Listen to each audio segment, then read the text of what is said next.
Live में आप सभी दर्शकों का स्वागत है। अभी तक की तमाम छोटी बड़ी खबरों के साथ मैं हूं रूपा गुप्ता।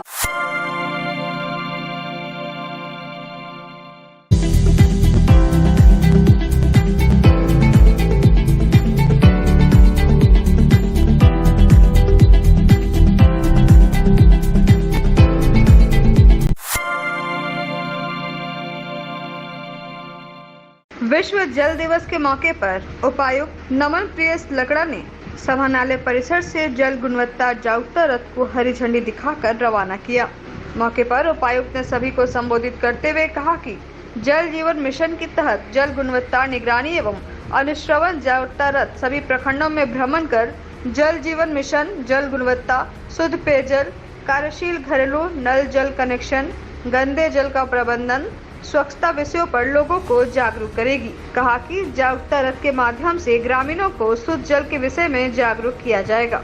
मौके पर उपायुक्त ने मीडिया बंधुओं को संबोधित करते हुए कहा कि केंद्र सरकार एवं राज्य सरकार की ओर से जल जीवन मिशन की शुरुआत की गई है। इस योजना के तहत जिले के सभी घरों को नल के माध्यम से स्वच्छ जल उपलब्ध कराया जाना है। साथ ही जल संरक्षण एवं संवर्धन के संकल्प को जन जन तक पहुँचाया जाना है। उपायुक्त ने कहा कि ग्रामीणों को शुद्ध पेयजल की उपयोगिता के बारे में जागरूक बनाने के लिए यह अभियान चलाया जा रहा है। हर घर तक शुद्ध पेयजल पहुंचाना एक बहुत बड़ी जिम्मेवारी है। मौके पर उप विकास आयुक्त, अपर समाहर्ता निदेशक, DRDA, जिला सूचना एवं जनसंपर्क पदाधिकारी, जिला नजारत उप समाहर्ता, कार्यपालक अभियंता, पेयजल एवं स्वच्छता प्रमंडल 1 और 2, जिला कार्यक्रम प्रबंधक, स्वच्छ भारत मिशन एवं अन्य संबंधित अधिकारी भी मौजूद रहे। वर्ल्ड वाटर डे है और इसके आलोक में हमारी जो विंग है PHED की और जो SDM की ये विंग है, उनके द्वारा एक कार्यशाला का आयोजन किया गया है। और अखबार के माध्यम से ही हमने पढ़ा कि 2040 तक कई ऐसे लोग रहेंगे, काफ़ी प्रतिशत में जो आबादी रहेगी वो पानी से या पेयजल से ये वंचित रहेगी। तो निश्चित ही ये काफ़ी चिंतनीय है या सोचनीय ये विषय वस्तु है। और मैं यही सभी से अपील करता हूँ, चूँकि हम सभी ये जो पूरे इस जलवायु में या इस इकोसिस्टम में रहते हैं, तो न सिर्फ विभाग के लोग बल्कि हम सभी एक मनुष्य प्रजाति के तौर पे अपना जिम्मेवारी समझें। हम लोग कैसे जो जल स्रोत है उसको हम लोग किस तरह से हम लोग उसको संरक्षित करके रख सकें, और हम लोग जो एक शहरी वातावरण में जो रहते हैं तो पानी का बर्बादी कैसे हम लोग रोक सकें, जल का कैसे संचयन कर सकें। इसके संबंध में जैसे मनरेगा के कुछ बहुत ही अच्छे स्कीम्स हैं, नीलांबर पीतांबर जल समृद्धि योजना के तौर पे है। तो इस तरह से चाहे ये विभागीय गतिविधि के द्वारा या ये जो ट्रेडिशनल मेथड से जो वाटर कंजर्वेशन का की जो प्रणाली है और बहुत ही दुरुस्त और बहुत ही सफल एग्जाम्पल्स भी हैं, तो उस तरह से लोग जल संचयन का, जल संरक्षण का और वाटर वेस्टेज कम से कम हो, इसके संबंध में जागरूक हो और अपना जिम्मेवारी का निर्वहन करें। 24 मार्च से शुरू हो रहे मैट्रिक और इंटरमीडिएट परीक्षा के सफल संचालन को लेकर मंगलवार को समाहरणालय के सभागार में उच्च अधिकारियों सहित सभी प्रखंडों के प्रखंड विकास पदाधिकारी की उपस्थिति में समन्वय बैठक आयोजित की गई। बैठक के दौरान उपायुक्त नमन प्रियस लकड़ा ने अधिकारियों को निर्देश देते हुए कहा कि परीक्षा कदाचार मुक्त एवं स्वच्छ माहौल में संपन्न की जाए ताकि विधि व्यवस्था की कोई परेशानी न हो। बताया गया कि 24 मार्च से प्रथम पाली में मैट्रिक की परीक्षा, वहीं द्वितीय पाली में इंटरमीडिएट की परीक्षा होगी। उपायुक्त ने कहा कि पूर्व में भी केंद्राधीक्षकों को संबंधित परीक्षा केंद्रों में CCTV कैमरा, पेयजल की सुविधा, कमरे में पर्याप्त रोशनी, शौचालय सहित अन्य मूलभूत सुविधा उपलब्ध कराने का निर्देश दिया जा चुका है। बैठक के दौरान उप विकास आयुक्त Shashi Bhushan Mehra, AC Wilson Bhengra, DRDA निदेशक आलोक कुमार, DEO पुष्पा कुजूर, सदर अनुमंडल पदाधिकारी विशालदीप खलको, NDC डॉक्टर सुरेश कुमार सहित सभी अनुमंडल पदाधिकारी व सभी प्रखंड के BDO मौजूद थे।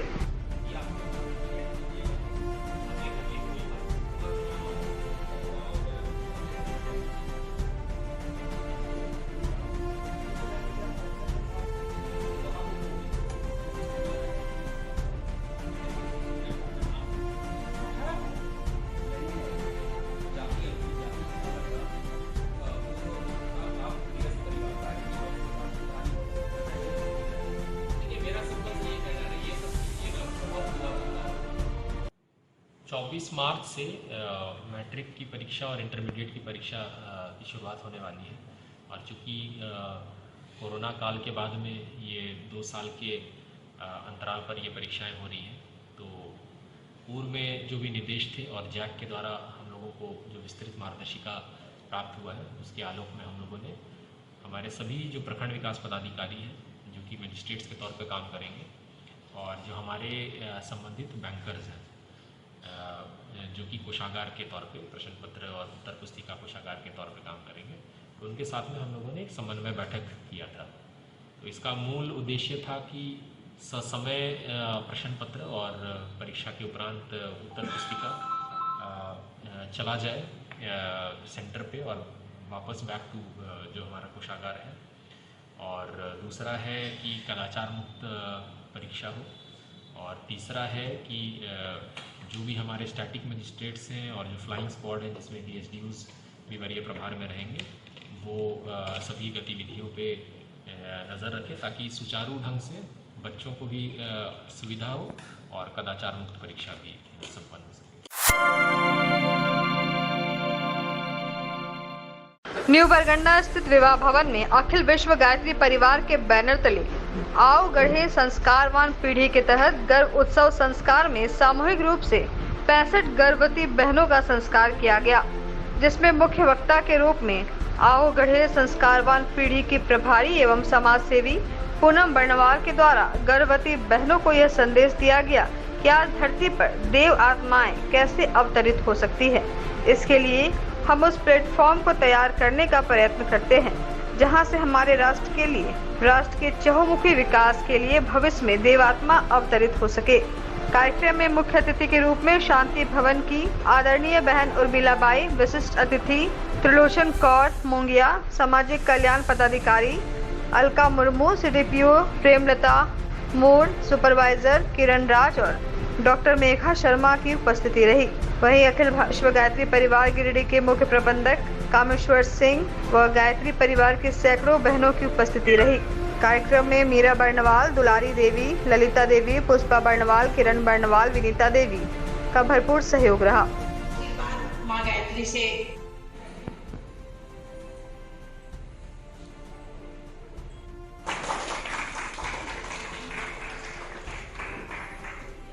गायत्री मंत्र भी साथ साथ पढ़ते रहिए, हमारे प्राणबल बहुत मजबूत होते हैं। गायत्री मंत्र जब पढ़ते हैं तो हम वही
पे लगाते हुए कहते हैं, हे भगवान सूर्य हमारे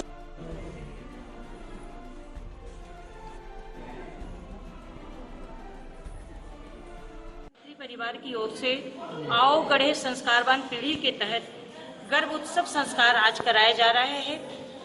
इस संस्कार के द्वारा हम एक गीली मिट्टी को कैसे तस्वीर बना सकते हैं, कैसे उस तस्वीर को हम माथे पे चढ़ाकर उसकी पूजा कर सकते हैं। ये संस्कार जो गर्भोत्सव संस्कार का कार्यक्रम है, कहते हैं ऋषि मुनि, इतिहास गवाह है कि कभी सुभद्रा अपने गर्भ में अभिमन्यु को उन्होंने संदेश दिया था और चक्रव्यूह तोड़कर वो अंदर चले गए थे। मदालसा ने इस गर्भ में संस्कारित करके अपने 3 बच्चों को ऋषि बनाई और 1 बच्चों को राजपुत्र बनाने का उन्होंने साहस दिखाया। बच्चों का जन्म से पहले 9 महीने पहले अगर उसकी शिक्षा, हम चाहते हैं कि हम एक सुसंस्कारवान बच्चों को जन्म दें, अगर हम चाहते हैं एक नैतिक, चारित्रिक, आध्यात्मिक रूप से हम सुसंस्कारी बच्चों को जन्म दें, तो उसकी शिक्षा गर्भ से ही देनी पड़ती है।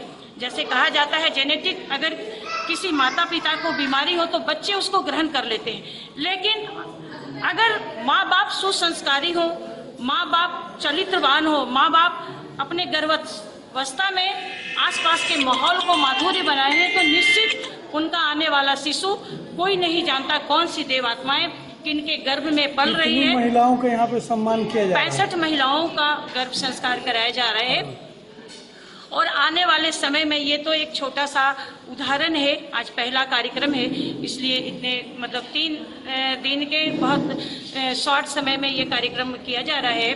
आने वाले अप्रैल अंतिम महीने में या मई के फर्स्ट महीने में 1001 गर्भवती महिलाओं का संस्कार करवाया जाएगा। मैं इस संस्कार के माध्यम से पूरे गिरिडीह ही नहीं, पूरे देश के भाई बहनों को से कहना चाहती हूँ कि आज अखिल विश्व गायत्री परिवार की ओर से पूरे विश्व में आओ गढ़े संस्कारवान पीढ़ी का कार्यक्रम चल रहा है, जिसके सरस्वती शिशु विद्या मंदिर बरगंडा में मंगलवार को स्वास्थ्य विभाग गिरिडीह की ओर से कोविड-19 टीकाकरण शिविर का आयोजन किया गया। मौके पर प्रधानाचार्य शिव कुमार चौधरी ने बताया कि भारत सरकार के निर्देशानुसार 12 वर्ष की आयु पूर्ण कर चुके बच्चों का टीकाकरण का प्रथम डोज विद्यालय में दिया गया। टीकाकरण में बच्चों ने बढ़ चढ़कर हिस्सा लिया। उन्होंने कहा कि बच्चों को निर्भीक होकर टीका लेना चाहिए। टीकाकरण रोग गंभीरता से लोगों को बचाने में कारगर साबित हो रहा है।